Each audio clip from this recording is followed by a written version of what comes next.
Ang mabuting balita ng Panginoon ayon kay San Mateo. Papuri sa iyo, Panginoon.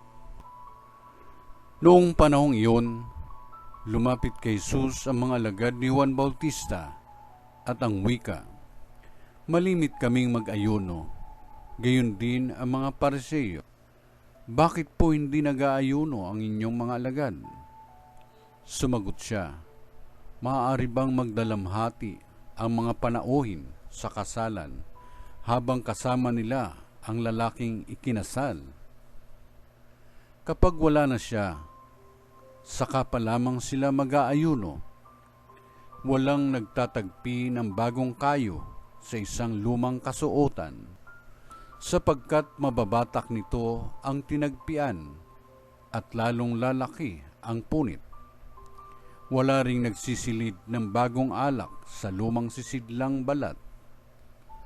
Kapag gayon ang ginawa, puputok ang balat, matatapon ang alak, at mawawasak ang sisidlan.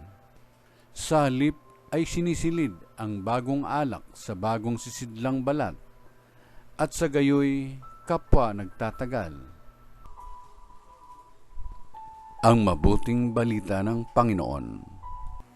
Pinupuri ka namin, Panginoong Jesucristo.